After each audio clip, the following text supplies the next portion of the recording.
Every now and again, people joke that you and I might be on some substance, but we're getting serious now with the AFL, and Justin Charles is the first one and appears by the press this morning may not be the last. No, well, it's a very... I mean, I'm sorry for Charles, but the rules are there. He's obviously broken them, and I think whatever the penalties are, he has to accept them. Who has to take responsibility, Ron, for administering? You do not self-administer, well, you do drugs of dependence, these people in the street, unfortunately, but who actually gave him access and who would suggest it? Or do you think there's something else involved? And who administered it? Exactly. Well, I don't know that. I don't think it's really... Well, the question's got to be asked. Yeah, but I think it's more important from football's point of view. I mean, if that's an outside doctor or nurse, I mean, they're outside the full football system, and football couldn't do anything about those people. They can do something about the player, though. Let me tell you, the information is pretty spot on, that the administration of the drug and the access to the drug was received far and away outside the bounds of a football club. And this is serious, because if this gets out, Justin Charles would rightly fear for his safety. Now, this is serious stuff. You've got to understand, and you probably would, Ron, reading these things that the society's got it into, this is a bad area. The police will tell you how bad it is, and this is a serious thing for the kid to be under threat of his safety if it gets out where he got him from. I would suggest that there wouldn't be a club in the AFL would suggest to their own player that they would take drugs to repair them. I don't think for 1 minute. Do you, Ron? Certainly not. In fact, all of us mixed in football. I mean, I've never heard anything like rumours. That's right. And normally you would, over time, socially, end of season trips, players Someone talking. would say something. Something would be said. Well, I've never heard it, honestly. You see, Ian, what's going to happen in the tribunal, that is not a legally judicial inquiry, and that's why players don't give evidence on oath. But the tribunal are going to ask questions, I believe, that the police might be interested in. Who administered the drugs, and where did you get them from, son? Oh, yeah, there's no doubt about that. But, gee, there's got to be some scare tactics here for young kids too, doesn't there? Sure. I mean, there's potentially some damage can be done to the body, as well as it can repair him in the long term.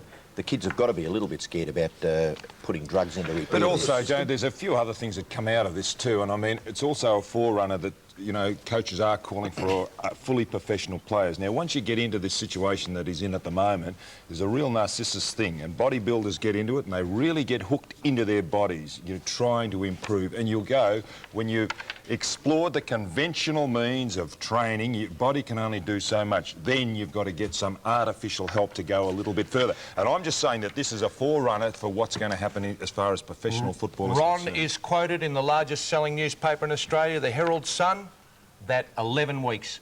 That's half a season. Well, I've changed my mind. They should get the max. 22. Yeah, you said that this morning. That's right. Yeah. Is that Get the right? max, yeah. The kid is vulnerable. You hear Don, we've heard from Richmond, we've heard from Robert Walls. He is just inspired to play league football. He's given up his job as a plumber. He wanted to play league football.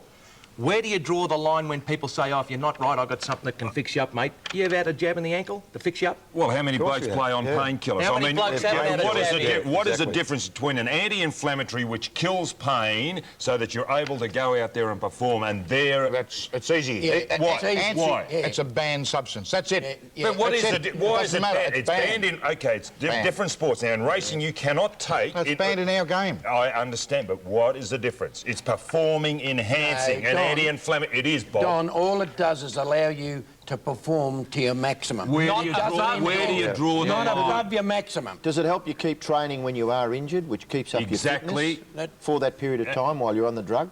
In other words, you're injured, you can't train properly. But with this drug, apparently you can go over the top and keep training. But Robbo, he's using it to enhance the reparatory situation with his groin. He's not using it to assist his body in development, it's to repair the damage done to his Before groin. we go on, Jeff Geeshan is the coach of Richmond at the minute. It would appear that the Tigers will make an announcement on Wednesday, and we are confident from our area that he will be reappointed. He was asked yesterday about the Justin Charles affair.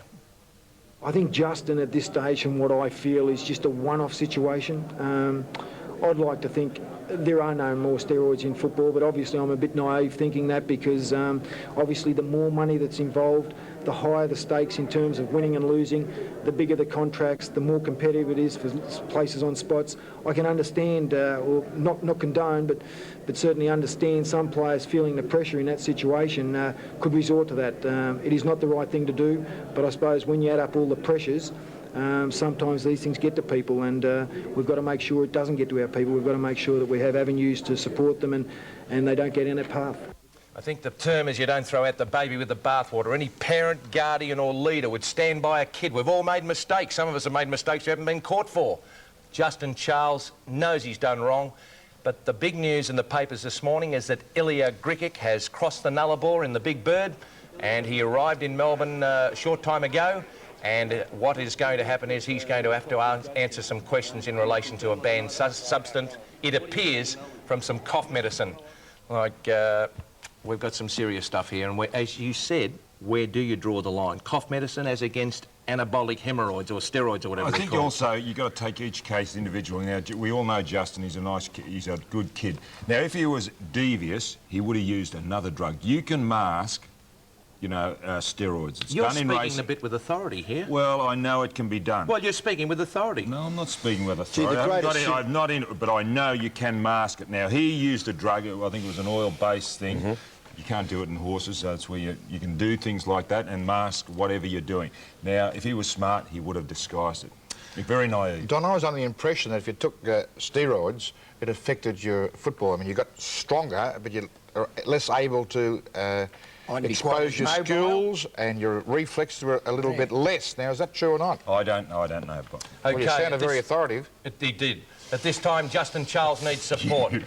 Not so much understanding. We understand, those of us who have played the game at the highest level, you want to savour every minute.